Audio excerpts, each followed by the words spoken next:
on you? I got that. A master's in focus of history from Cal State University. Cal State. Doing a second one in organizational leadership.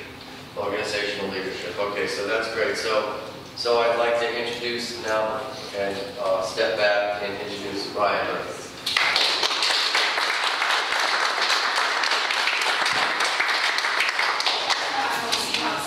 Everybody hear me okay? Yes. All right. Well, thank you very much, Steve, for that great introduction. Thanks for coming out. I'd like to thank all of you for having me. And it's really a pleasure to be here. It's my second time I've got to make the trip down here. As Steve mentioned, today we're really going to talk about are the resources that are available to the citizens of Sarasota County through Sarasota County's Division of Historical Resources.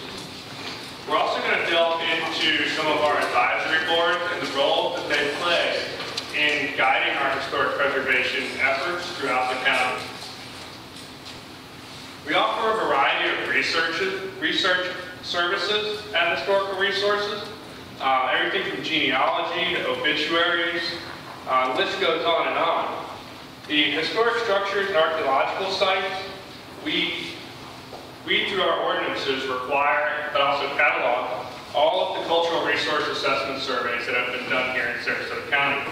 I have surveys going back well into the 1960s. All of these resources are cataloged for you, for the public. And we encourage folks to come down and utilize these resources. I know I see Bill down there quite a bit. Additional resources that we have are manuscripts and news articles. Everything in Sarasota County Historical Resources Archive are cataloged by Library of Congress standards. Not only are they easily accessible, but our historian, Jeff LaHerd, is on staff and his office is right at the front door so he can assist you in any type of research needs that you may have. We do host some exhibitions. We have a unique one right at Historical Resources. We have recreated the office of McKinley Cantor. I've also brought a flyer for an upcoming exhibition that we have that will be on May 2nd. It's in celebration of Historic Preservation Month. This will be it's an art exhibition showing the work of Miss Olwen Hughes. So I encourage you to take a flyer and hope to see you out there for that. Where at? That will be at Historic Spanish Point. Thank you very much, Betty. And we will have more hors d'oeuvres and wine, so make sure you come. We also have a number of biographies. In our archives, not only do we have biographical information, so documents and letters, things like that, we also have photographs of various families from throughout Sarasota County, but also buildings, so a wide variety of resources. We have the Bertha Palmer collection, which can largely be found online at the moment, and you can also physically come in to research it as well. We have a staff member who, his job is primarily digitization. So what he is doing is he's digitizing all of these resources so that we can better serve the community, make them more accessible. So we have those digital images. Something that's not listed on here, but is very near and dear to my heart, and something I've been working on for quite some, well, 2 years now, is the archaeological collection.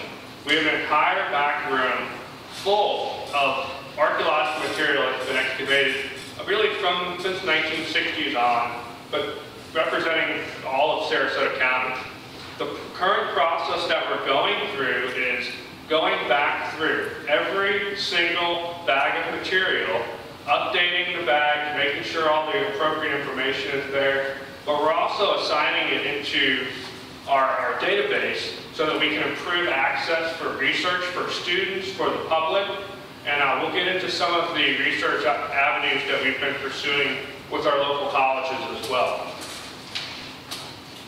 So this is our collections management. This is just one room. So I want to stress, because the size of that, we have another entire back room that's full of our objects that are representative of Sarasota County history. I mentioned before that we do exhibitions. One of the things that I would personally like to pursue a little bit more is getting these objects out into the community, getting them into our libraries, placing them into various facilities. Just because personally, I don't believe that objects should be sitting in a back room getting dust. I think they should be out in the community serving educational purposes and providing that tangible connection of our regional history. That's me there working on a number of bags. I quickly want to add that we have every Monday for the last 2 years, I have volunteers who come in and work on the archaeological collection with me. So at the end, you'll see a slide encouraging people to come down and volunteer. I would invite anyone who would like to come down, please come down, give us a helping hand. Now for history education, we talked a little bit about the exhibits that we do. A lot of our exhibits can be seen at the Chidsey Library building, which is downtown. That building is currently closed to the public right now as we renegotiate our contract essentially. However, I'm hopeful that it is going to reopen sometime early this summer. And once that reopens, we have a number of wonderful exhibits in there. We also have a large meeting space in the back where we can facilitate traveling exhibits as well as lectures. The historical markers program that you see here, I'm sure many of you have seen the green marker sign. Has everybody seen those? Yeah? Good stuff. Yeah, they're wonderful. I know Bill and Jody, you both served on the historical commission, and I think you both served on the historical marker committee. No? Bill does, I know that. So a wonderful program that we're going to delve into a little bit more when we actually discuss our historical commission. We also do a number of walking tours. Recently I facilitated a tour of Philadelphia Estates Park. A lot of folks are unaware that there are actually archaeological sites there. Professionals like Steve know, and people in the community who have an interest perhaps know. But we're trying to, through a series of programs, educate the public on these resources because they're our advocates. You are our advocates for historic preservation and to protect these archaeological sites as well. At Philadelphia, I had 72 people attend that tour, and we did a wonderful show and tell. So a wonderful opportunity to get the community involved. The CHAMP program. This is a very new program through a collaborative effort between historical resources and New College. CHAMP is an acronym I'm very proud of. I came up with that myself. It is the Community Heritage Awareness and Management Program. What this program is doing, currently we're working directly with the New College Public Archaeology Lab, but we're providing internship opportunities for college students. This semester I have 5 college students who are working directly under Dr. Uzi Baram and coordinating with historical resources. The first project that we're undertaking as part of the CHAMP program is a 2-year project at Philadelphia Estates Park. The first phase of the project was completed during the last semester, and what that phase was an ethnographic study. And what we intended to do at that point, we had the students actually go into the park and observe how the public interacts or utilizes the park. We also had them interview a number of park visitors to get an understanding of what their take of the historical resources that are found there. Were they aware that archaeological sites existed on the property?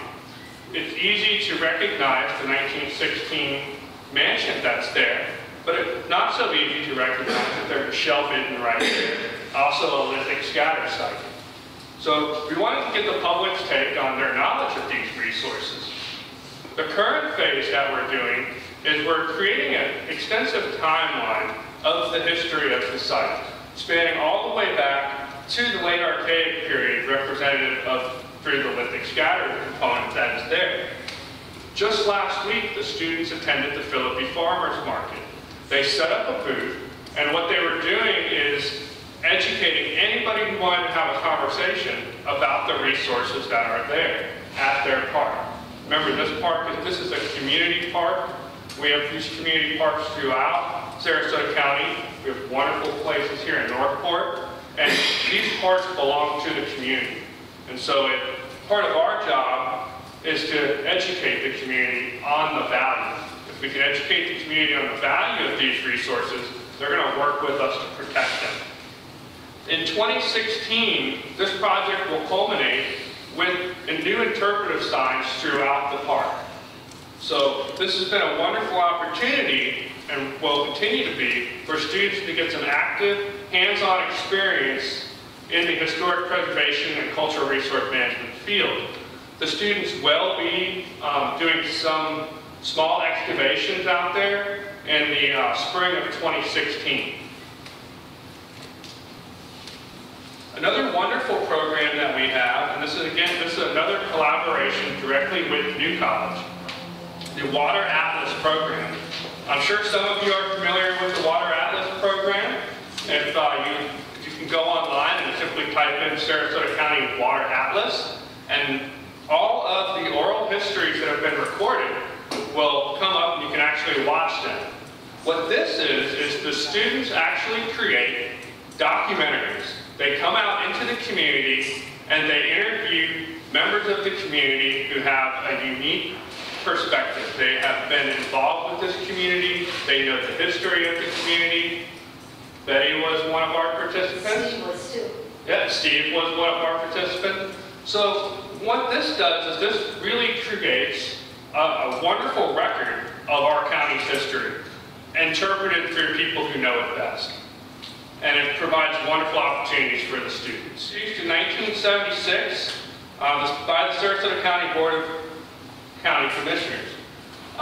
Today we have over 100 markers throughout the county, and a lot of work goes into developing, drafting these markers, as Bill can attest to. Now, for historic resource protection, the regulations, so Chapter 66 of our county code, was introduced by the Board of County Commissioners in 1995. And they adopted this regulation specifically to protect significant cultural resources. And we'll delve into and define a little bit of what significant cultural resources are, because there's a fine line that is walked there. Today, the staff, and by staff that means me, I'm really the staff member who does all of the development reviews for historical resources. But what we're doing is we're reviewing majority of the development permits in order to identify cultural resources throughout the county. If significant cultural resources are identified, we work to either avoid or mitigate any type of impact to these sites. And that also becomes a very fine line. Now, historic designations. By historic designations, for this purpose, what I'm referring to is our local register of historic places. Sarasota County is somewhat unique in having a local register. Many of you, I'm sure, are familiar with the National Register of Historic Places. They parallel each other. Oftentimes what we see, there's many sites in the local register where the National Register documentation was simply amended in order to facilitate local register nomination. But there are a lot of local register properties that aren't necessarily on the National Register. In general, to be eligible, structures need to be 50 years or older and possess historic integrity. We see that with archaeological sites too. They need to possess a level of integrity, not being disturbed by impacted by development or anything like that. Now, there are some incentives to historic designation, and we're going to delve into those a little bit more because Chapter 66, when we get into that, that is our county code that oversees the Historical Commission, the Historic Preservation Board, our tax incentives for historic designation. But one of the major incentives for a lot of folks is flexibility in the interpretation of the building and zoning codes. For instance, if we were to build a new home on Siesta Key Beach, for example, I have to build my home so many feet above the ground because of the surge. However, if my home is historically designated, there is flexibility within that code. So then we also have an exemption from the increase in county ad valorem taxes. And towards the end of the presentation, we'll go over the ad valorem tax exemptions and what are required to actually qualify for those. So Article 2 of Chapter 66 formed the Historical Commission. Now, I quickly want to mention the reason that we skipped Article 2 is Article 1 is just a reserved space. So there's really nothing to specifically interpret there. But the Historical Commission consists of 16 members who are appointed to 4-year terms. It can be renewed for one additional term. This is an advisory board, so they are actively advising not only staff at times, but the Board of County Commissioners. And they are appointed directly by the Board of County Commissioners. This is an interesting advisory board in that they include one youth representative. These are our star students. And it's a wonderful program because this is taking students from our local high schools and plugging them directly into the Historical Commission with full voting rights. So they are actively engaging in our community government. So a great opportunity for students. The students, they're only appointed for a 1-year term, and that's simply because many of them move on and go to college. Now, this is a shameless plug on my part. There are 2 vacancies. So, if anybody in this room is perhaps interested in getting further involved in this process, I encourage you contact our office and you can apply to serve on the Historical Commission. And if you'd like to know more about it too and sort of what we do, you can see me or you can pick Bill's brain or Jody's brain. They both served on it. Now, the Historical Commission has some defined roles within Article 2, and I want to quickly add that I'm not going through everything in these articles because that would put you all to sleep and we'd be here until tomorrow. But, as I mentioned, the roles in part are to provide recommendation to the Board of County Commissioners. But the recommendations are focused on the departmental structure of historical resources, the department that I work for, our job descriptions, and also the professional qualifications of the Director of Historical Resources. Our Director is Ms. Laura Muldowney, and my supervisor, so make sure you put good comments on the comment cards. Now, we talked a little bit about the historical markers. The Historical Commission is directly responsible in doing these markers.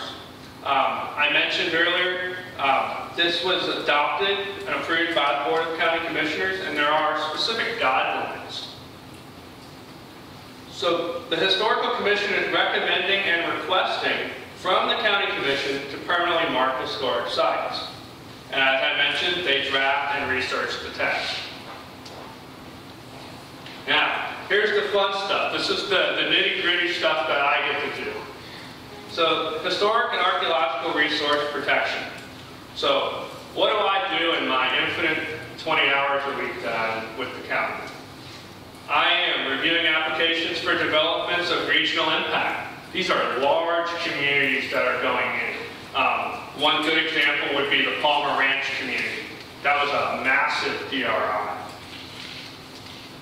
Developments of critical concern. These are similar in a sense, sort of a fine line between definitions. Rezones. So if there was, say, a store, a commercial lot, and they wanted to rezone that lot to be able to build a home there, that rezone application triggers a review by my department. And what I have to remember is that that is an opportunity for me and my department to require a cultural resource assessment survey. So this is a wonderful opportunity because even though they're rezoning, they might not be building, it still triggers a review by our department. Site and development plans. This becomes a little bit more critical. These are direct development plans where we know they're going to be doing construction. They're going to actively be disturbing whatever is there currently. May it be a historic house, could be high probability for archaeological sites. We have the authority under Chapter 66 to require a cultural resource assessment survey. Earth moving permits. Again, this would be for something like constructing a pond, for example, in your backyard. We review those permits to make sure that we're not digging into an archaeologically sensitive area, an area where there may be previously recorded sites or previously recorded sites nearby. Critical area plans. We just did a critical area plan for north of Fruitville Road by the Fruitville Library. That is an entire area that has been identified. Celery fields. So it's an entire area that's been identified where there will be a significant amount of development in the next 10 to 20 years. So this was all part of the planning process. And I was able to require an entire survey of the entire area. We recorded over 10 historic structures, and we recorded several archaeological sites, smaller sites, but they're integral to our understanding of the prehistoric landscape and how people utilize the landscape. And comprehensive plan amendments. These are changes in the comprehensive plan. So this is changes in the language that perhaps says when they were developing a plan, a critical area plan, for example, for an entire area, an amendment could be proposed to eliminate the need for a cultural resource assessment survey. So I have to look at that plan. Unfortunately, I've never had that come across my desk, and when I have, I required a survey. So, but we're also looking for impacts to existing designated significant historic resources. And this would be any type of construction, alteration, demolition. We just had an incident on US 41, the Bispham-Wilson Historic District. This was a National Register district comprised of a historic farmhouse as well as a Texaco gas station, one of the last remaining examples of a gas station from that era on the US 41 corridor in our area. And unfortunately, it was voted to be demolished, and it is now gone. We, as a department, that had to go before the Historic Preservation Board, who we'll talk about in a bit. And they had good reason for allowing it. However, as staff, we can only delay things.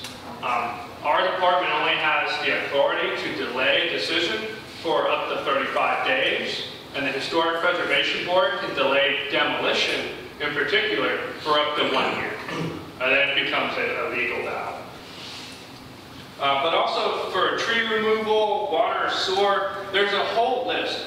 Essentially, if you are doing any impact to any structure or archaeological site that has been deemed as a significant local resource or is on the National Register, we will have an opportunity to review it, and we will also have an opportunity to bring it before the Historic Preservation Board. So the determination of historic significance. I mentioned earlier, this is somewhat of a fine line in some cases. So for Sarasota County, we generally define it as eligible for listing in the National or Local Register of Historic Places. Our code, much of Chapter 66, and our determination for historic significance is modeled from the National Register criteria. We look at attributes of integrity. This would be location. Has the structure been moved from its original location? In the case of the Bispham-Wilson Historic District, which was recently demolished, the farmhouse had been moved. It was only moved a couple hundred feet across US 41, but it had been moved. It was out of its original location.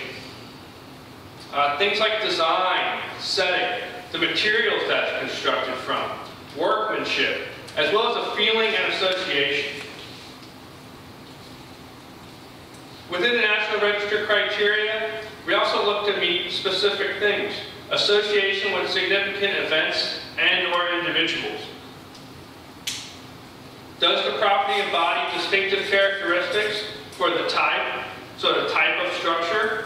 So the Texaco gas station, that was the last remaining example. That was one of the things that I stressed when looking at that particular demolition, was that we were looking at a district, so we had to look at the entirety of the district. However, the Texaco gas station was distinctly separate from the farmhouse. Two separate time periods. The farmhouse had been constructed in 1912, and the Texaco gas station was constructed in the 1950s, made of completely different materials. I stressed that we should have been looking at them separately. However, it was a National Registered District, and the board chose to look at it as such. Now, this is important for archaeological sites. So, does the site, has it yielded, or is it likely to yield, information important to our prehistory or our history? So, in a lot of cases, limited excavation may have done. We may have partial records. We may have, records from the 1920s, for example, pinpointing a site that might not really be where it's showing on the map. So this type of information is important because we need to be able to look at sites closer. And that's one of our justifications right there. Protection requirements. So I have the authority under our office to require cultural resource assessment surveys. What a cultural resource assessment survey does is we actually have a whole list of qualified consultants. So you have to go with qualified people, and you can find those qualifications from the Secretary of the Interior website. But we require them when significant or potentially significant historic resources exist or may exist. Now that survey, what they're going to do is they're going to go out, they're going to document any potentially historic structures that exist on the property. So they're going to do some background research. They're going to know when any structures were constructed on the property. So we can look simply on the property appraiser's website for that information. Not always correct, but it gives us a general idea. They're also going to go out and we develop a predictive model when we look at properties that we're going to test.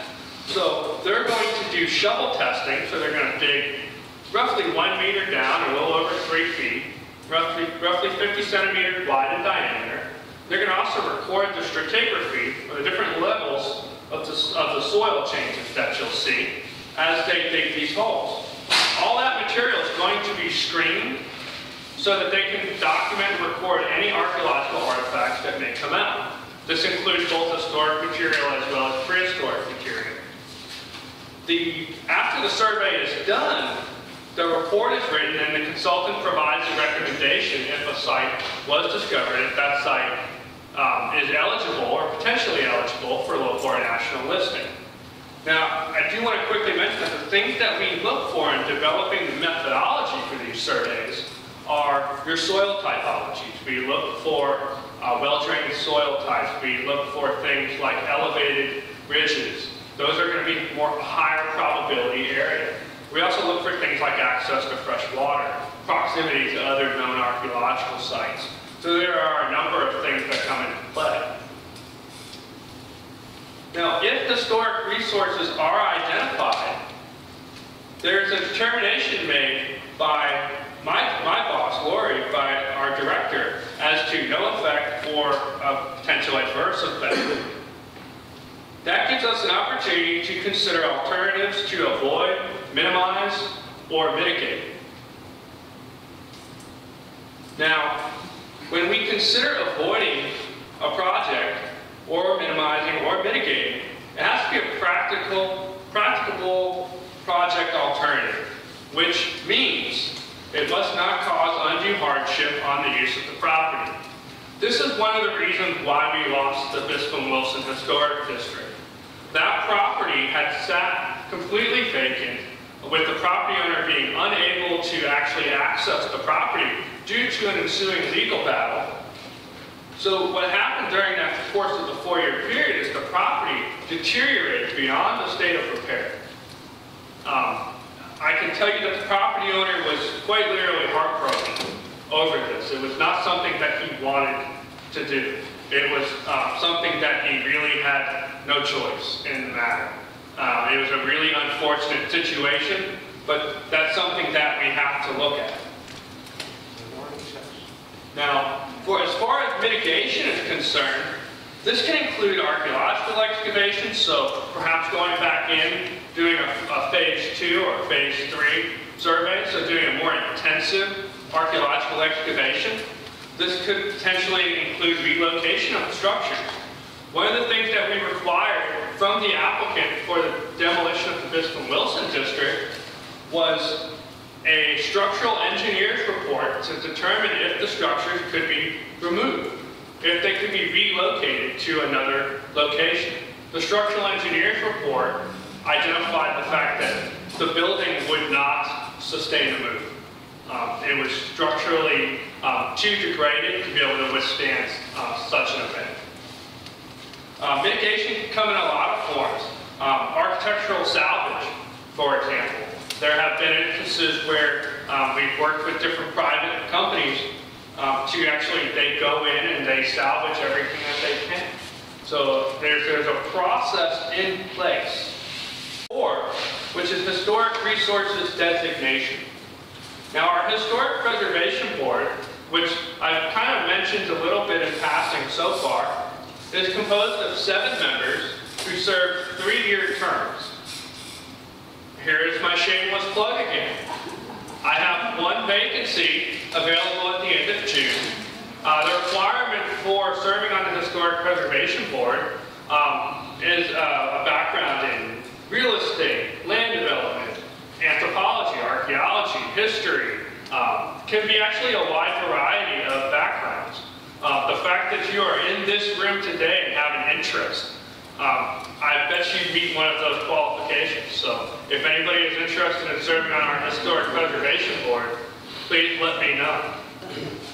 And they meet on the last Tuesday of every month. So I don't think that would interrupt our meetings. Now, one of the things that they look at are national and local register designation.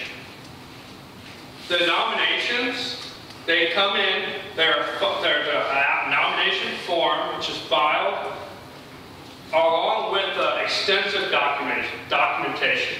There is quite a bit of documentation that goes along with seeking national or local register nomination, as Betty's been through.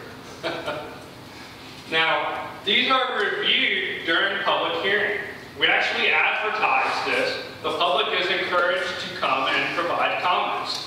We also advertise things like the demolition that we talked about. So the public are notified and are invited to come and provide comments. I've been assisting the Historic Preservation Board for almost 2 years now, and very rarely have I had the public come and provide comments. So if it's something to keep an eye out in the paper for. If there is ever anything in this area or anywhere in Sarasota County that you happen to see and you have an opinion on, please make the drive down, because that's very important to their decision. Now, certificates of appropriateness.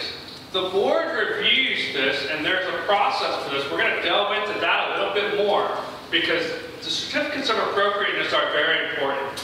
These are done for demolition, alteration, relocation, or construction activity on designated significant historic resources.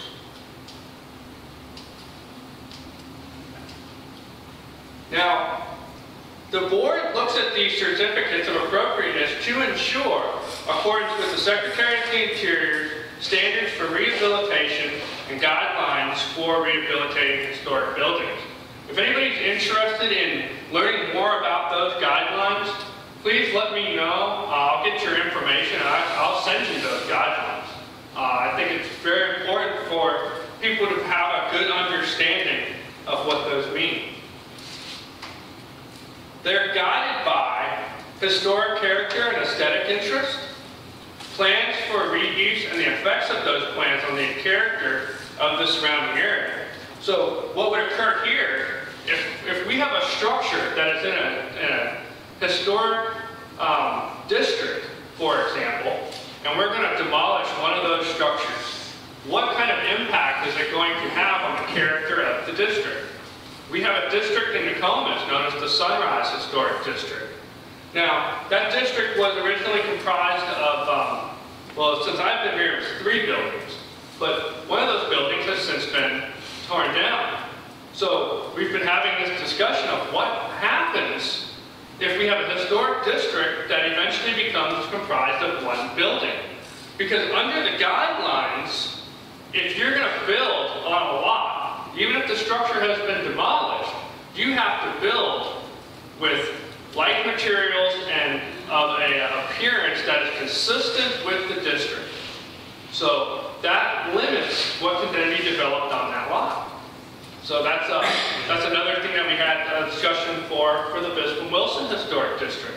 These buildings were now removed. The district does not go away just because all of the structures are off of the property.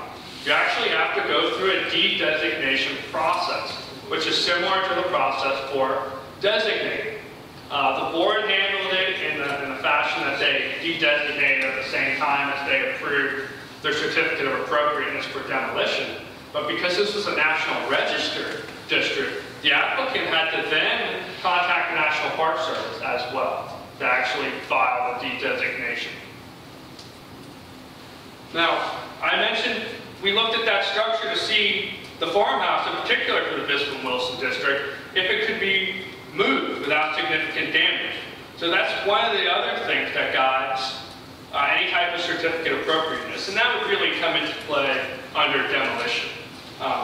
Plans for reuse and effects, that could come into play if they were going to, say, alter the exterior fabric of the building. So we also look to see if the relocation area is compatible. So if they were actually going to move a building, we can't just move it anywhere. We actually try to look to make sure that the relocation area is compatible with the character of the original district, which in our day of all this development becomes harder and harder to do. We also look to see if whether it can be demonstrated that no viable preservation alternatives exist. This is why the board required the applicant for the Bispham-Wilson district to provide us documentation from the structural engineer that the building could not be removed. There were also, we had required documentation for the cost of repairs. So we had to understand that the cost of repairs were so exorbitant that it was not economically feasible and would cause that undue hardship to the applicant that we mentioned earlier. Now the procedures for applying for a certificate of appropriateness, so if you happen to own a property that is on the local register, I know Betty does, there's a pre-application meeting to discuss the project. Now that meeting would occur with Lori, or in her absence, myself. Then after that meeting, you would file for your permit application. Once that permit goes in, that's when I see it in my tracking system, and we notify the Historic Preservation Board, and we get it on their agenda. Once it's on their agenda, it will be advertised to the public, and the board must make a decision within 35 days of the actual meeting. So they don't necessarily have to make a decision that day. They have to make a decision within 35 days. Now the actions that can be taken by the board are to grant the certificate, with modifications and conditions. These would be things like moving the structure, performing additional archaeological excavation or additional documentation of the structures and of the history of the property. Those modifications and conditions can come in a lot of forms. Or they can deny the certificate. If they deny the certificate, the applicant must file an appeal within 15 days. If they do not file an appeal within 15 days, then they have no recourse to follow up afterwards. Article 5, tax exemptions. Everybody loves tax exemptions. Now, Sarasota County has an ad valorem tax exemption for historic properties. These are determined by the Historic Preservation Board. So these guys get a lot of power, so you may want to think about that one vacancy. Now, it allows for tax exemptions from that portion of ad valorem tax exemptions levied by Sarasota County for the restoration, renovation, or rehabilitation. So what that means is that you can have that exemption if you're undertaking one of these projects on a locally designated structure. Can be nationally designated as well.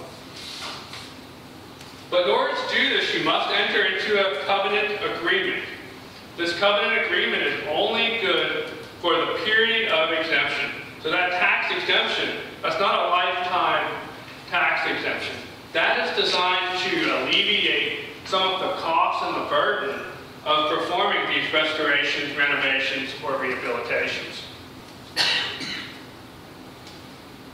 Eligible properties and improvements, as I mentioned, must be locally designated. But importantly, the improvements must be consistent with, here it is again, the Secretary of the Interior standards for rehabilitation and guidelines for rehabilitating historic buildings. The improvements must also be equal or greater than 15% of the assessed value of the property. So that's an important point right there as well. But this excludes the value of the land. So it's just the structure. It must have an exterior component, so you can be doing work on the interior as well. But the exterior component must equal $2,500 or 15% of the budget of the project's entire budget. This criteria this meets established criteria in the rules adopted by the Department of the State, and work must be completed within 2 years. Now, importantly, one of the things I want to mention about the ad valorem tax exemption is if you are interested in this process and you decide to pursue this for your locally designated property, it is very important to come and do a preliminary meeting with the Historic Preservation Board. The Historic Preservation Board has to be involved through this entire process. What you don't want to do is spend 2 years and all this money doing these projects, and then come to the Historic Preservation Board and say, look at me, I just finished all my restoration projects. And they're just going to throw their hands up and say they can't do anything. Because this is a process where the board works directly with you through your process to make sure that we qualify. So in closing, I just want to quickly add, please come down and be a volunteer. We have our volunteers we have one lovely woman who comes down and does the obituaries for us every day. And she makes an incredible almond cake. So odds are, if you come down and volunteer, you will get some almond cake. We also have pretty good parties down there. Thank you all very, very much for having me this evening, and thank you for your time.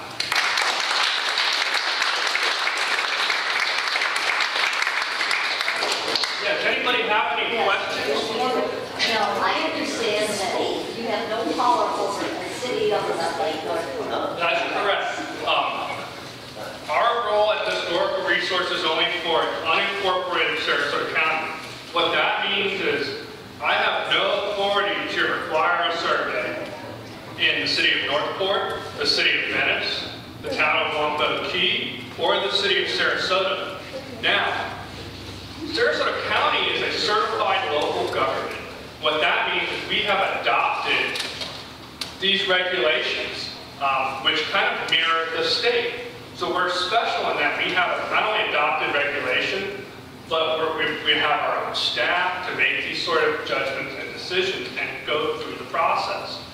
We have a system in place. The city of Sarasota is also a certified local government, and they have processes in place. I believe the city of Venice is currently working on it as well.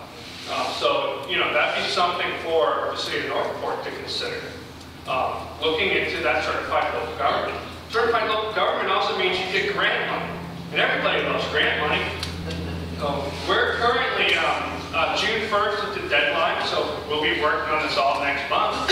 But there is money right now through certified local government. And what we're looking at doing is a big comprehensive survey.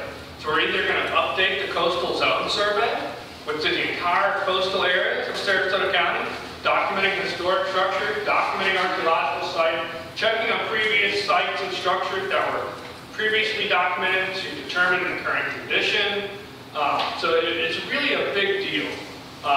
So that's just one example of a project that can be accomplished. And it's a non-competitive grant, which means we're not competing, we just have to apply and they'll give it to us. So it's you know, a really good thing to think about. Yes, sir. What kind of budget do you work on? What kind of budget do we have? Oh, I don't even know our budget. I'm left out. I'm up. The budget discussions are currently going on, so I don't know what our projected budget is going to be.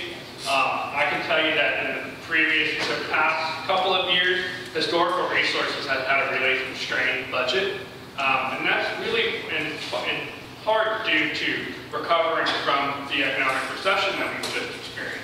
A good example of that is my role. My role was always a 40-hour-a-week position. I'm currently 20 hours a week. So what's occurring is development has increased. So those development reviews that I'm doing has increased by almost 175% in volume. So we're doing all that caseload with 20 hours a week. Our historian, Jeff LaHurd, is limited to 30 hours. So we only have a staff of 5. So we're very, very short-staffed, so to speak, but I think we accomplished big things given what we have to work with. Yes. With Little Salt Spring being within the city of Northport, even though hopefully next fiscal year the county gets Little Salt Spring. Well, and that's Is there any does your department have any jurisdiction, or could we have a resource for either the Archaeological Society or the Friends? So that's kind of an interesting question. Sarasota County has a number of parks that we operate within what would be defined as the city boundaries. So within those parks, as county-owned land, yes, we do have authority. So with Little Salt, when that whole process is finalized, if they, if that is fully acquired by the county, then this would apply there. How could your office be a resource for us? I think in all of these ways, and Okay. so everything that we just went over today, really. There's no, as of now, there's no historic buildings. So that's, but there is, so how? Well, this applies to archaeological sites as well. This does not just extend to historic buildings. The way the code is written, I can see where you would think that, but we look at, when we can say significant historical resources, it's really a poor term. It should be significant cultural resources. This definitely includes archaeological sites. So Little Salt Spring would be a wonderful example of a significant cultural resource. Are you planning to do a assessment survey on the Thomas Ranch property? On the what? Thomas Ranch? I'm not familiar with it, so I honestly don't know. I believe that there's been some historical surveys done at Thomas Ranch. When I worked for ACI, I did some work out on Thomas Ranch. That would fall under Northport and Northport's city ordinance. And Northport has a historic preservation ordinance adopted from the county's ordinance, but they don't have a compliance and review section, and they don't have a reviewer. But the process is in effect through their zoning and planning department. But they don't have a cultural resource manager. But it is reviewed by one of their zoning and planning people. And that's one thing that Northport is considering a historic preservation board.